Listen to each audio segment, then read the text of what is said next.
Hey guys, welcome back to what is biology. And इस video में हम पढ़ेंगे ह्यूमन ब्रेन के बारे में। ओके, लास्ट वीडियो में मैंने आपको central nervous system, basically nervous system की क्लासिफिकेशन बताई थी, जिस पे हमने सेंट्रल नर्वस सिस्टम शुरू किया था एंड उसमें हमने मेनिंजेस पढ़ लिया था एंड सीएसएफ पढ़ लिया था। उसके बाद मैंने आपको न्यूरॉन का स्ट्रक्चर पढ़ाया था। इस वीडियो में हम पढ़ेंगे ह्यूमन ब्रेन के बारे में। तो शुरू करते हैं। सो ह्यूमन ब्रेन को क्या बोलते हैं और एनसेफेलॉन बोलते हैं। Okay, now the study of human brain is called as encephalology. Brain की स्टडी को हम क्या बोलते हैं? एनसेफेलोलॉजी। ब्रेन की जो वॉल्यूम होती है वो होती है 1300 to 1400 CC cubic centimetre and brain का जो वेट होता है वो होता है 1300 to 1400 gram. Okay, now brain की जो डेवलपमेंट होती है वो 6 ईयर एज तक कंप्लीट हो जाती है। ओके, यहाँ तक समझ आ गया ना। ह्यूमन ब्रेन जो है वो 3 पार्ट्स में डिवाइडेड है, fore brain, mid brain and hind brain. Fore brain को प्रोसेंसेफिलॉन भी कहा जाता है, मिड ब्रेन को मेसेंसेफिलॉन एंड हाइंड ब्रेन को रूम्बेंसेफिलॉन कहा जाता है। तो आज हम क्या पढ़ेंगे, पहले फोर ब्रेन कंप्लीट करते हैं। तो फोर ब्रेन में अगेन 3 पार्ट है, ऑल्फैक्टरी लोब, सेरेब्रम एंड डायंसेफिलॉन। तो पहले हम पढ़ेंगे ऑल्फैक्टरी लोब्स। ना जो ऑल्फैक्टरी लोब्स वो क्या है? Highly reduced. हाईली रिड्यूस्ड का मतलब बहुत छोटे होते हैं इंसानों में। Okay, it is covered from all side except from the ventral side. Okay, तो ये जो आपका ब्रेन होता है ना, ब्रेन का दूसरा पार्ट इट इज सेरेब्रम, उससे पूरी तरीके से ढका होता है except the ventral side. Ventral side मतलब आगे की तरफ से नहीं ढका होता है, बाकी पूरा का पूरा ढका हुआ होता है। एंड ये क्या है? Pad structure. पैड स्ट्रक्चर मतलब जोड़ियों में मिलता है। ओके, तो ये जो दिख रहा है नीचे डायग्राम, ये किसका डायग्राम है? ये डायग्राम है ऑल्फैक्टरी लोब्स का।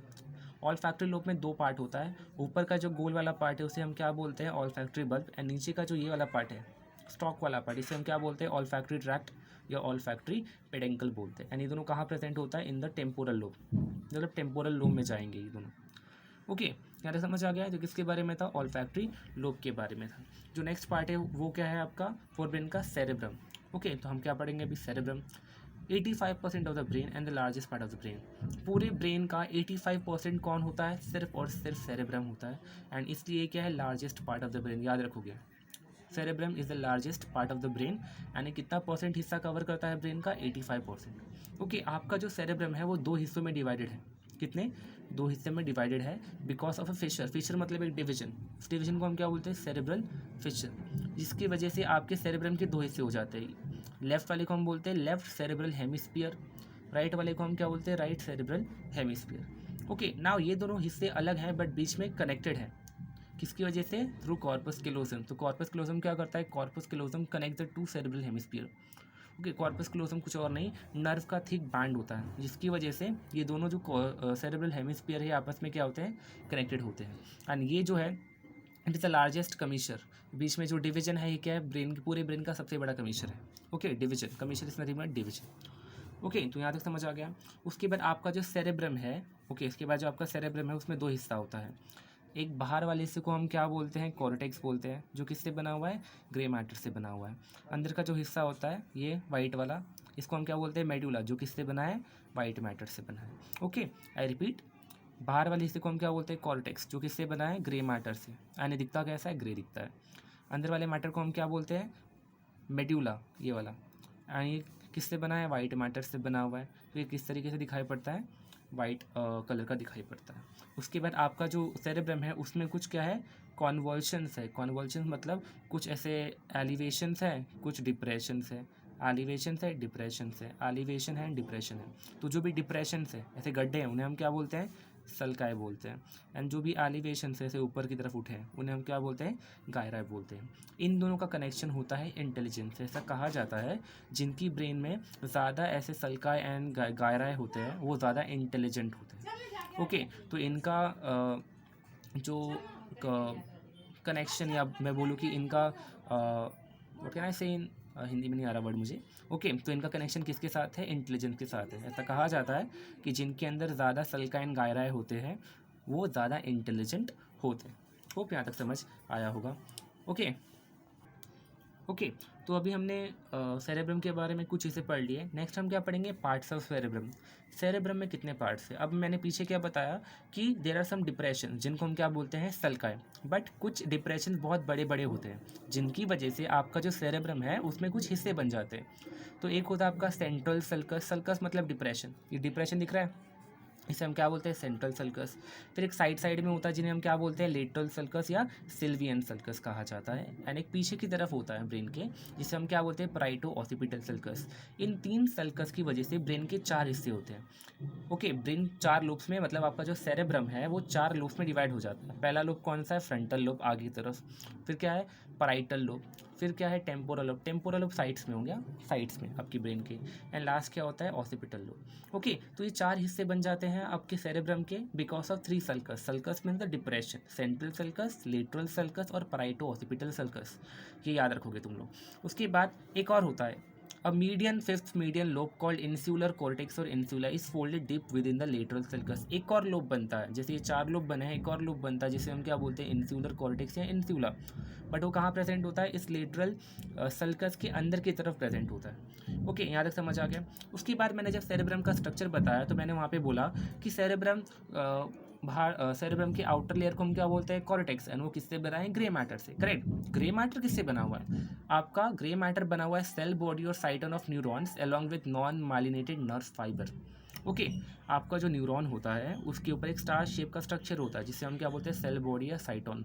उससे आपका क्या बना हुआ है, ग्रे मैटर बना हुआ है along with non myelinated nerve fibre. Non myelinated nerve fibre मतलब ऐसे न्यूरॉन्स जिनके अंदर, जिनके एक्सॉन्स पे माइलिन शीट्स नहीं होते हैं, हम उनको क्या बोलते हैं, नॉन माइलिनेटेड नर्व फाइबर्स। उनसे एंड उनके सेल बॉडी से मिलकर क्या बना है, आपका ग्रे मैटर बना हुआ है। तो जिन्होंने न्यूरॉन का स्ट्रक्चर नहीं पढ़ा है उसकी लिंक भी मैं डिस्क्रिप्शन में डाल दूंगा, जाके देख लेना, वो भी समझ आ जाएगा कि साइटोन क्या है, माइलिनेटेड नर्व फाइबर क्या होता है, नॉन माइलिनेटेड नर्व फाइबर क्या होता है। ओके, दूसरा हमने बोला था मेडुला किससे बना है, वाइट मैटर से बना है। तो वाइट मैटर क्या है, basically contains only myelinated nerve fibre. Okay, इनमें क्या होता है, इनमें नर्व फाइबर होता है, न्यूरॉन होते हैं जिनके अंदर क्या होता है, माइलिनेटेड नर्व फाइबर होता है। इनमें नॉन माइलिनेटेड वाला होता है, इनमें माइलिनेटेड होता है। ओके, क्योंकि माइलिनेटेड नर्व फाइबर जो होते हैं ना, माइलिन शीट बेसिकली ऐसे शीट्स होते हैं जिनके अंदर वाइट कलर का लिक्विड भरा हुआ होता है, इसलिए ये वाइट कलर का अपीयरेंस देते हैं, इसलिए इनको क्या बोलते हैं, वाइट मैटर बोल देते हैं। समझ आया। ओके, दूसरा क्या है, एक और इंपॉर्टेंट चीज़ यहाँ पे क्या लिखा है, बेसल न्यूक्लिया एंड गैंग्लिया। अब ये क्या होते हैं, तो ये क्या होते हैं, basically masses of grey matter present with in the white matter also lying on the lateral sides of the thalamus. तो बेसल न्यूक्लिया कुछ नहीं है, आपका जो वाइट मैटर है, ओके, उनके अंदर कुछ ग्रे मैटर के मासेस पड़े हुए हैं, उनको हम क्या बोल देते हैं, बेसल न्यूक्लिया या गैंग्लिया बोलते हैं। नाउ थैलेमस फोर ब्रेन का एक पार्ट है जो डायंस्फिलॉन के अंदर आता है, उसके लेटरल साइड्स को हम क्या बोलते हैं, थैलेमस बोलते हैं। ओके, तो उनके अंदर ही प्रेजेंट होता है। दूसरी चीज़, इसका फंक्शन क्या है बेसल न्यूक्लिया का, basal nuclei receives neurotransmitters from various part. तो बेसल न्यूक्लिया क्या करता है, आपके बॉडी से, आपके ब्रेन के अलग अलग पार्ट से काफ़ी सारा न्यूरोट्रांसमीटर कलेक्ट करता है। न्यूरोट्रांसमीटर मतलब सिग्नल को रिसीव करता है, एंड किसमें हेल्प करता है, it helps cortex for execution of activities of subconscious level. Okay, तो ये आपके कॉर्टेक्स को उसके काम करने में हेल्प करता है in the subconscious level. For example, जो आप स्लो राइटिंग करते हो या रैपिड टाइपिंग करते हो, ओके, उन सारे एक्शंस में कौन हेल्प करता है, दिस बेसल न्यूक्लिया है। होप आपको ये वाला चीज़ समझा होगा। एंड बेसल न्यूक्लिया का एक example that is corpus striatum. So corpus striatum is the largest basal nuclei present at the base of the cerebrum. तो आपका जो सेरेब्रम है उसके बेस में एकदम नीचे की तरफ क्या प्रेजेंट होगा, सबसे बड़ा बेसल न्यूक्लिया प्रेजेंट होगा। एंड उसका एग्जाम्पल क्या है, उसका नाम क्या है, कॉर्पस ट्राइटम। ओके, होप ये वाला चीज़ समझ में आया होगा। ओके, तो हम जो नेक्स्ट पढ़ रहे हैं वो क्या है, functional areas of cerebrum. Now cerebrum के अंदर कौन कौन से फंक्शनल एरियाज है, अब तक हमने क्या पढ़ा, सेरेब्रम का बेसिक स्ट्रक्चर पढ़ा, आउटर मैटर क्या है, इनर मैटर क्या है, बेसल न्यूक्लिया क्या है, कितने लोब्स में डिवाइडेड है। ओके, नाउ जितने भी लोब्स में आपका सेरेब्रम डिवाइडेड है ना, उनके अंदर कुछ एरियाज होते हैं जिनकी वजह से आपके काफ़ी सारे बॉडी के जो एक्टिविटीज़ है वो कंट्रोल होते हैं। ओके, तो मैंने क्या बोला था, 3 होते हैं आपके सल्कस। ये क्या है आपका, central sulcus, lateral sulcus and the parieto occipital sulcus. इसकी वजह से आपके सेरेब्रम के 4 पार्ट्स हो जाते हैं, frontal lobe, parietal lobe, temporal lobe and the occipital lobe. अब देखते हैं फ्रंटल लोब में कौन कौन से एरियाज है। फ्रंटल लोब में जो पहला एरिया वो क्या है, मोटर एरिया। मोटर एरिया मतलब वो एरिया जो आपके वॉलेंट्री एक्शंस को कंट्रोल करता है। वॉलेंट्री एक्शंस मतलब चलना, फिरना, दौड़ना, लिखना, इन सबको कौन कंट्रोल करता है, दिस मोटर एरिया। दूसरा एक एरिया होता है उसको हम क्या बोलते हैं, प्री मोटर एरिया। यहाँ कहीं प्रेजेंट होगा प्री मोटर एरिया। इसका क्या काम है, इनवॉलेंट्री एक्शंस को कंट्रोल करना एंड ऑटोनॉमिक नर्वस सिस्टम में हेल्प करना। इनवॉलेंट्री एक्शंस का मतलब क्या है, स्नीजिंग, कफिंग, ये सब इनवॉलेंट्री एक्शंस है। ओके, तो इन सबको कौन कंट्रोल करता है, जिस प्री मोटर एरिया। फिर एक और एरिया होता है जिसे हम क्या बोलते हैं, एसोसिएशन एरिया। एसोसिएशन एरिया का क्या काम है, सेंसेशन एंड मूवमेंट करना, सेंस करना चीज़ों का एंड मूवमेंट करना। एंड एक और एरिया होता है जिसे हम क्या बोलते हैं, ब्रोका स्पीच एरिया। ये जो ब्रोका स्पीच एरिया होता है ये क्या करता है, ट्रांसलेट्स थॉट इनटू स्पीच। ये आप जो भी सोचते हो उसको वर्ड्स में कन्वर्ट करने का काम करता है। फॉर एग्जांपल अभी मैं बोल रहा हूँ तो मैं कुछ सोच के बोल रहा हूँ, तो मैं कैसे बोल पा रहा हूँ जो मैं सोच रहा हूँ, because of this Broca speech area जो कहाँ प्रेजेंट है, in the frontal lobe. Now frontal lobe में और भी चीज़ें होती है, that it is a centre for expression of emotion. आपका जितना भी इमोशन होता है आप कैसे एक्सप्रेस करते हो, because of this frontal lobe. ये सेंटर है फॉर इंटेलिजेंस, ये इंटेलिजेंस वाला सेंटर है, विल पावर वाला सेंटर है, मेमोरी वाला सेंटर है, एंड पर्सनालिटी एरिया है ये। ओके, समझ आया, इसके बारे में था फ्रंटल लोब। दूसरा लोब कौन सा है, parietal lobe. Now parietal lobe क्या है, somaesthetic sensation of pain. ये क्या करता है, basically parietal lobe is responsible for the sensation. Pain का जो सेंसेशन होता है, दर्द का सेंसेशन है, प्रेशर है उसका, टेम्परेचर का जो सेंसेशन है, टेस्ट का जो सेंसेशन है, वो सब कहाँ होता है, इन द पैराइटल लोब। देखो टेस्ट का जो सेंसेशन करता है उसका एक रिसेप्टर का नाम दिया जिसे हम क्या बोलते हैं, गुस्टैटो रिसेप्टर। ये बेसिकली रिसेप्टर है, ओके, जो टेस्ट को सेंस करने में हेल्प करता है। ठीक, इसके बारे में था, पैराइटल लोब के बारे में। तीसरा कौन सा है, टेम्पोरल लोब। टेम्पोरल लोब में कौन सा एरिया, टेम्पोरल लोब किसके लिए है, smell, that is all factory. Means आपका जितना भी स्मेल आप लेते हो नाक से, वो कैसे पता चलता है कि आपने कौन सा स्मेल लिया है, because of this temporal lobe.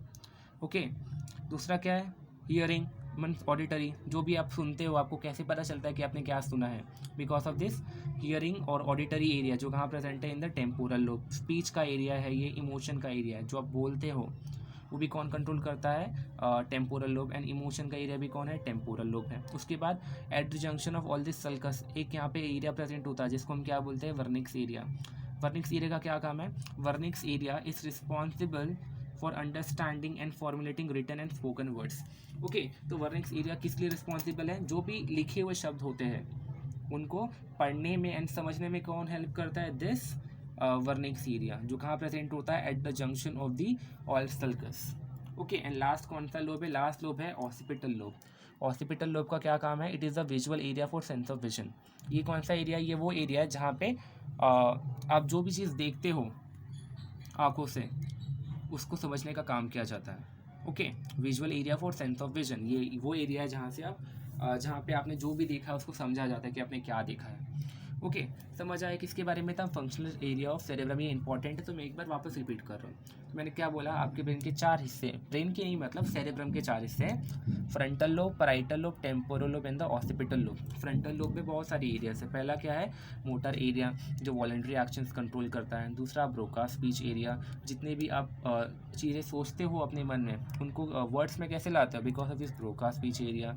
तीसरा एसोसिएशन एरिया, एसोसिएशन एरिया क्या है, for sensation of movement. And fourth area कौन सा है, प्री मोटर एरिया, ये वो एरिया है जो इनवॉलेंट्री एक्शंस को कंट्रोल करता है। ओके, एंड इसमें और भी कुछ सेंटर्स होते हैं। फॉर एग्जांपल आप जो अपने इमोशन को एक्सप्रेस करते हो वो वाला एरिया कौन सा है, फ्रंटल लोब। इंटेलिजेंस वाला एरिया यही है, आपकी जितनी भी इंटेलिजेंस होगी कहाँ से आएगी, फ्रंटल लोब से आएगी। विल पावर वाला, मेमोरी, पर्सनालिटी एरिया सब कहाँ होता है, फ्रंटल लोब में। फिर पैराइटल लोब क्या है, parietal lobe is basically for the sensation, pain का सेंसेशन करना, मतलब पेन का पता करना, सेंस होना। ओके, टेम्परेचर का सेंस होना, टेस्ट का सेंस होना, सब कहाँ होता है, आपके पैराइटल लोब में। टेम्पोरल लोब में क्या होता है, ऑल फैक्ट्री, स्मेल को सेंस करना वाला एरिया है ये। ओके, सुनने वाला एरिया है, स्पीच वाला एरिया है, लिखा ना, hearing and auditory area, speech and emotion. And उसके बाद ऑसिपिटल लोब क्या है, visual area for sense of vision. ये वो एरिया है जहाँ पे जो भी आप चीज़ देखते हो उसको समझा जाता है, रीड किया जाता है कि आपने क्या देखा। Okay, and at the junction of all 3 sulcus, that is central sulcus, lateral sulcus and प्राइट occipital sulcus, उन तीनों सल्कस के बीच में एक एरिया प्रेजेंट हुआ है जिसको हम क्या बोलते हैं, वर्निक्स स्पीच एरिया, ये Wernicke's area. Okay, it is responsible for the understanding and formulating written and spoken words। जो भी चीज़ आप बोलते हो उसको समझ, मतलब कोई चीज़ बोल रहा है आप कैसे समझोगे उसको, with the help of this Wernicke's area. या फिर जो भी चीज़ लिखी होती है उसको पढ़ के कैसे समझते हो, because of this Wernicke's speech area. Okay, तो इस वीडियो में हमने क्या क्या पढ़ा, इस वीडियो में हमने सेरेब्रम के बारे में पढ़ा, मेनली सेरेब्रम। एक्चुअली हमने 4 ब्रेन पढ़ा, फोर ब्रेन में हमने पहले ऑल्फैक्टरी पढ़ा, याद रखोगे। ऑल्फैक्टरी जो लोब्स है हमारे फोर ब्रेन का पार्ट, ह्यूमंस के अंदर बहुत ज़्यादा क्या है वो छोटा है, रिड्यूस्ड है। ओके, फॉर एग्जांपल देखो अभी हम हमारी सूंघने की शक्ति कितनी कम है, क्योंकि वो छोटे छोटे होते हैं हमारे बॉडी में। वेरास डॉग्स में सूंघने की स्मेल करने की शक्ति कितनी ज़्यादा होती है, क्योंकि उनकी जो ऑल्फैक्टरी लोब्स है वो बड़े बड़े हैं। ओके, ये चीज़ याद रखोगे। उसके बाद हमने सेरेब्रम पढ़ा। सेरेब्रम जो है उसके अंदर आउटर मैटर हो, उसमें 2 हेमिस्फीयर है। पहली बात, लेफ्ट सेरेब्रल हेमिस्फीयर अंदर राइट सेरेब्रल हेमिस्फीयर है। बीच में दोनों को ज्वाइन करने के लिए थिक बैंड की नर्व होती है, जिसको हम क्या बोलते हैं, कॉर्पस कैलोसम बोलते हैं। ओके, एंड उसके बाद cerebrum is the largest part of the brain. 85% पूरे ब्रेन का हिस्सा कौन है, सेरेब्रम ही है सिर्फ। उसके बाद आउटर को हम क्या बोलते हैं, कॉर्टेक्स, जो किससे बना है, ग्रे मैटर से। इनर को हम क्या बोलते हैं, मेडुला, जो किससे बना है, वाइट मैटर से। उसके बाद आपका जो सेरेब्रम है उसमें कुछ कॉन्वर्शंस है, मतलब कुछ एलिवेशंस एंड डिप्रेशंस है। जितने भी एलिवेशंस हैं हम उनको क्या बोलते हैं, गायराए, एंड जितने भी डिप्रेशंस हैं हम उनको क्या बोलते हैं, सल्काए।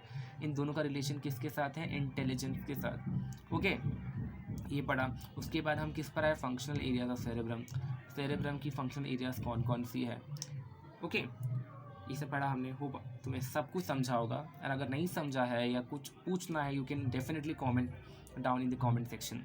Okay, so if you like my video, like करो, शेयर करो, सब्सक्राइब करना मत भूलो गाइस। प्लीज़ लाइक करो वीडियोस को, बिकॉज तुम्हारा एक लाइक मेरे लिए बहुत मैटर करता है। And do share with your friends, recommend your friend about my channel. And yes, मज़े करो। Thank you.